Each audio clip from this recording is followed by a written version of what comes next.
Bismillahirrahmanirrahim. Assalamualaikum warahmatullahi wabarakatuh.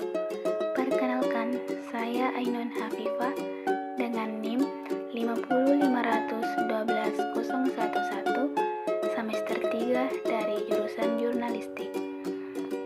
Baiklah, pada kesempatan kali ini saya akan mempresentasikan materi yakni mengenai ekonomi media. Jadi, pada kesempatan kali ini, ada beberapa poin penting yang akan saya bahas. Yang pertama, pengertian ekonomi media.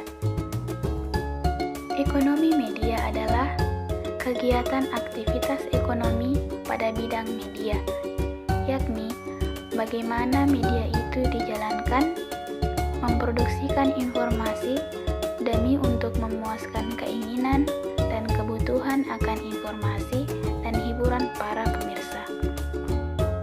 Jadi, secara umum, ekonomi media didefinisikan sebagai sarana atau sebuah perantara dan penyebar dalam suatu proses komunikasi melalui media dan pesan terdistribusi ke khalayak. Dalam suatu konteks ekonomi media merupakan institusi bisnis atau institusi ekonomi yang memproduksi dan menyebarkan informasi, pengetahuan, pendidikan, dan hiburan kepada konsumen yang menjadi target. Poin selanjutnya yakni kekuatan yang mempengaruhi industri media. Ekonomi media dipengaruhi oleh industri media yang mampu menghasilkan berbagai sumber yang mengalokasikan informasi atau hiburan sehingga dapat memenuhi berbagai institusi. Dengan adanya industri media ini, informasi maupun berbagai opini akan terus mengalir sehingga perubahan menjadi agenda publik yang pada gilirannya dapat mengalahkan atau menenggelamkan dan menggantikan agenda penguasa atau pemerintah.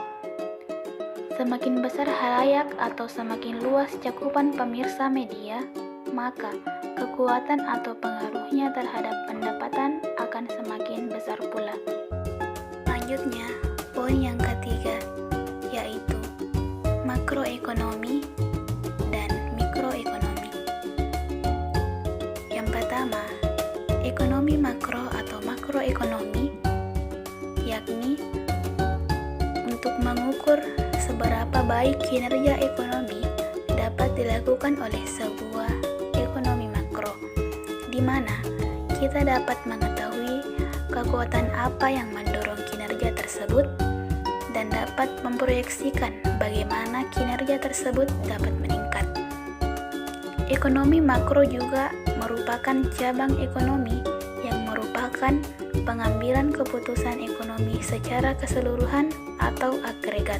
Yang kedua yakni mikroekonomi atau ekonomi mikro. Ekonomi mikro di sini adalah sebuah ilmu ekonomi yang mempelajari perilaku konsumen dan perusahaan dan juga dapat menentukan harga pasar dan kuantitas barang dan jasa. Poin yang keempat atau poin yang terakhir yakni pengaruh industri media pada pendapatan negara. Jika media informasi dianggap sebagai salah satu industri, ini sangatlah menarik.